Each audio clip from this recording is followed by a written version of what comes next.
조금만 간단한 질문을 받고 선생님은 충분하게 됐으니까 안 되겠고 저희 사회의 권한입니다. 이 집회를 잘 이 케이블카 학술회의라고지? 네. 저기 학술회의 뭐라니 어디서? 그게 학술회의가 아닙니다. 예, 저는 고려대학교 경제학부에 오전을 있습니다.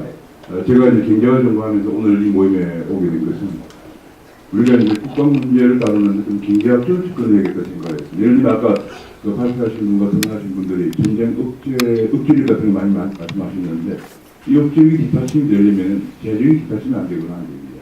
그런데 이제 국방계획 225명 우리가 이제 2020년도에 600조 원의 재원이 필요하면 되는데 그것은 첫째로는 그 600조 원이 되기 위해서는 매년 성장률이 7% 성장되는 가정을 하고 있고 두 번째로는 7% 불가능하지만 현실적으로 금년도가 4%입니다.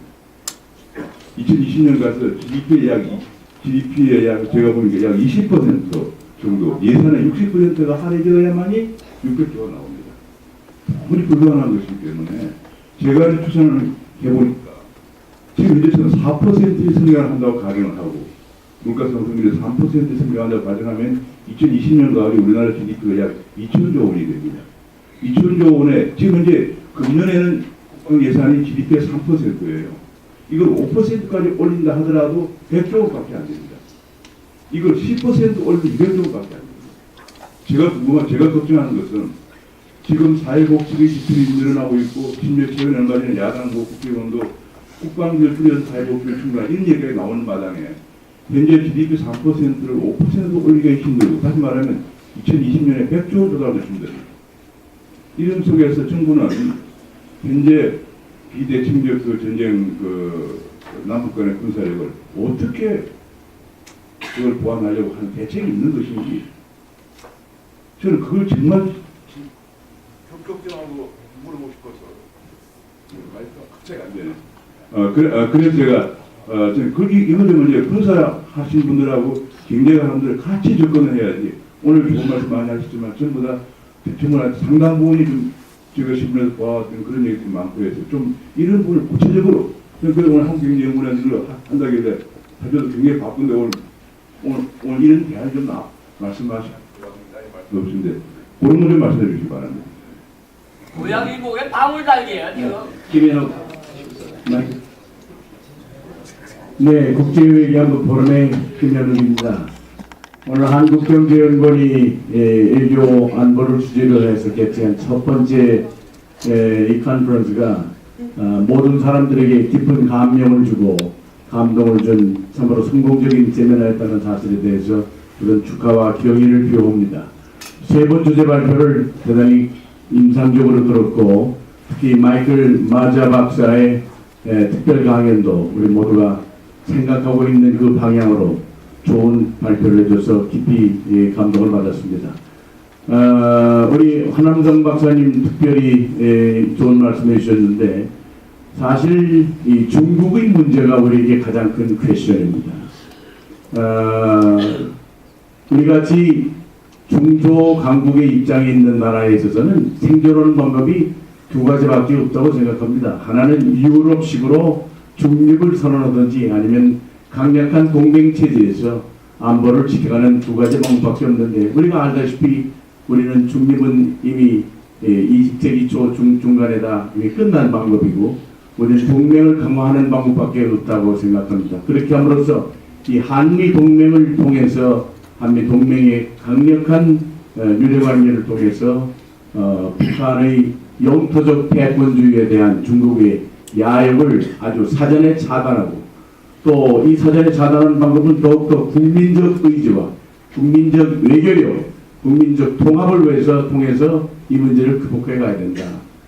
만일 우리 정치권만이 아니고 정부만이 아니고 국민 모두가 다 어떠한 경우도 중국이 압록강이나 도만강 국경을 넘는 일을 용납할 수 없다는 의지가 확실하면은 절대 중국은 국경을 넘지 못한다고 생각합니다. 그 역사가 증명하고 있기 때문에 그런 점에 있어서 한남성 박사님이 말씀하신 그런 우려에 대해서 제가 주장하는 이 주장에 어느 부분으로 어떤 수준으로 동의하시는지 우리 국민적 합의와 국민적 결단과 국민적 추진력을 또 국민 외교의 힘을 어떤 방법으로 결집할 것인지 이건 결국은 애국 보수 세력들이 국민운동을 통해서 힘차게 국민을 끌어가는 일밖에 다른 방법이 없다. 근데 여기 희망이 있다고 생각합니다. 특히 우리 천안함 폭침 사건 때는 정부도 그렇고 국민도 혼란했습니다. 그러나 연평 폭격 사건을 통해서 우리 특히 젊은 세대들이 20대가 국가 위기는 우리 개인의 위기다. 나라를 지키는 일이 가장 우선적인 국가적 명제다. 이렇게 생각하기 시작했다는 것을 우리 통계로 봐도 알지 않습니까? 그렇기 때문에 우리 희망 있는 국민이고 희망 있는 민족이다.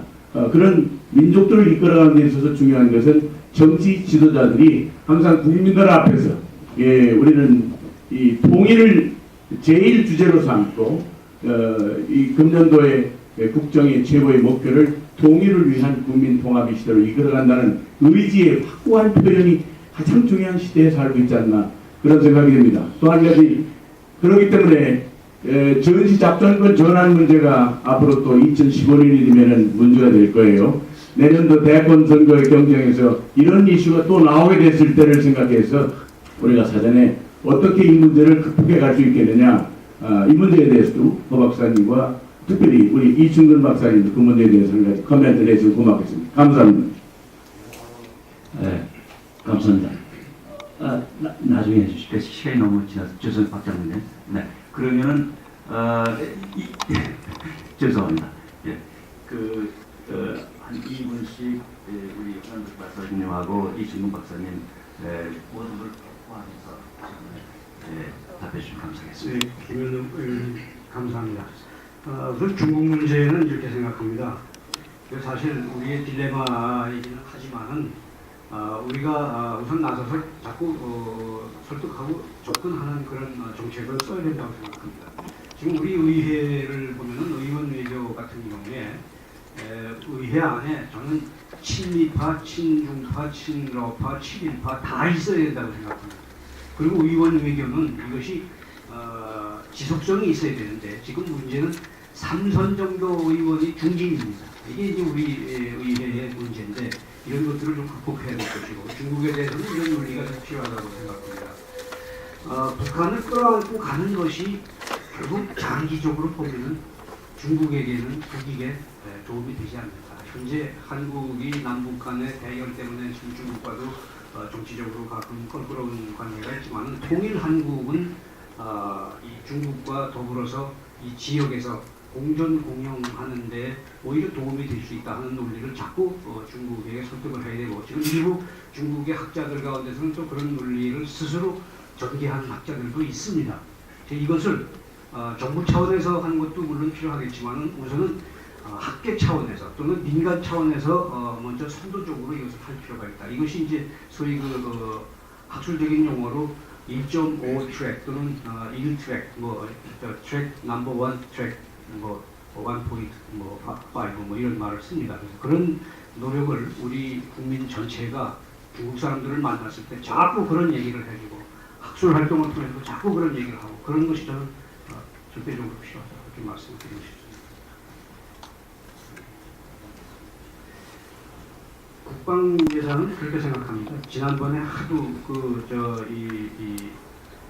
노무현 정부 때 세웠던 2020 플랜은 허황된 얘기고요. 지금 말씀하신 대로 그런 액수가 나올 수가 없는 것인데 군부를 달래서 어떤 대목지 못한 어떤 이 국민 호도용으로 그렇게 나온 것이고요. 문제는 저는 그렇게 생각합니다. 지금과 같은 북한 대치 형국에서 3% 미만, 아까 3%라고 말씀드린 실제 3%가 안 됩니다. 2.5%에서 2.8% 사이 왔다 갔다 하고 있습니다. 이것은 국민적인 차원에서도 이건 문제가 있는 것입니다. 최소한도 3%대 후반은 그래야 우리가 안정적으로 이 군사력 건설을 해나갈 수 있다 그렇게 생각합니다.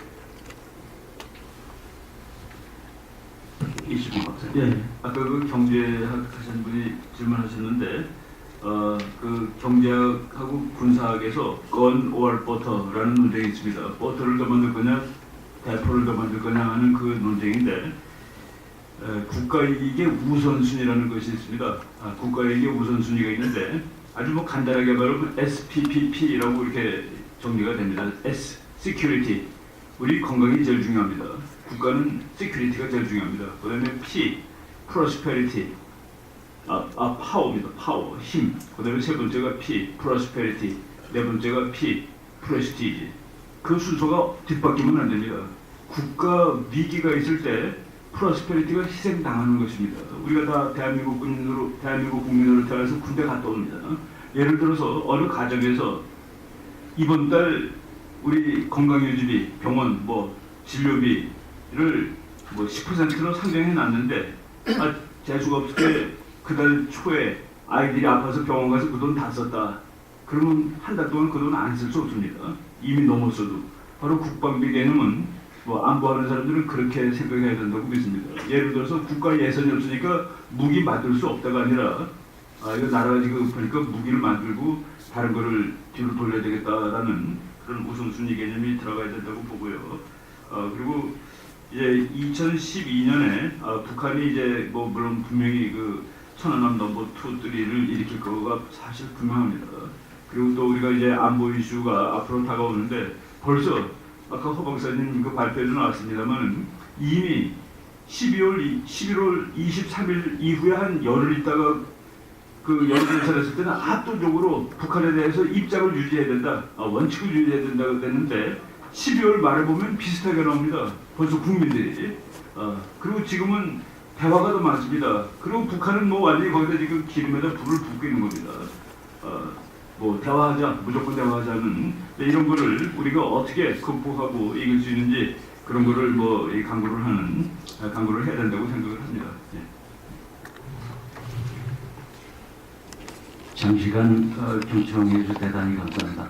여기 참석해 주신 그 청중들의 이 집중력은 다른 어느 그 세미나보다 굉장히 강했다고 저는 이 단상에서 보고 있습니다.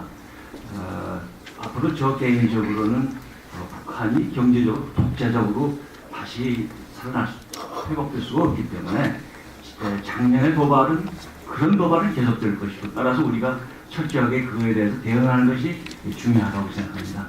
그래서 아까 얘기한 것처럼 좀 더 범위를 넓혀서 통일을 생각하고 그거에 대한 적극적인 준비까지도 우리가 생각을 해야 되는데 저희들은 뭐라도 적극적으로 이런 기회를 가지고 우리들이 의견을 모으면은 그게 가능하지 않을까 그렇게 생각합니다. 물론 과정은 굉장히 어려울 걸로 생각합니다. 그런데 지난해 저희들이 세계 190개 이상의 국가 중에서 수출을 7번째를 했거든요. 우리보다 많이 하는 나라들 몇 개 안 되는 거예요. 그런 정도의 우리가 성취를 했습니다. 그리고 골드만삭스가 얘기하듯이 2040년 또는 2050년에 G2, G3 정도까지 갈 수 있다는 그것은 우리가 남북관계를 극복하고 이런 어려움을 극복하고 정말 평화적인 통일이 이루어졌을 때 그런 목표에 달성하지 않는가 이렇게 생각이 듭니다. 그래서 다시 한번 김영용 원장님이 이렇게 중요한 그런 토표를 가지고 굉장히 그 목표의식이나 이런 그 문제의식을 가지고 여러분들이 발표하고 토론하는 이런 자리를 마련해 주신 것을 대단히 감사하게 생각하고 앞으로도 이걸 더 발전시켜 주시길 부탁드립니다. 여러분 오늘 참석하신 청중의 여러분들께 다시 한번 감사드리면서 오늘 그 세미나를 여기서 마치도록 하겠습니다. 감사합니다.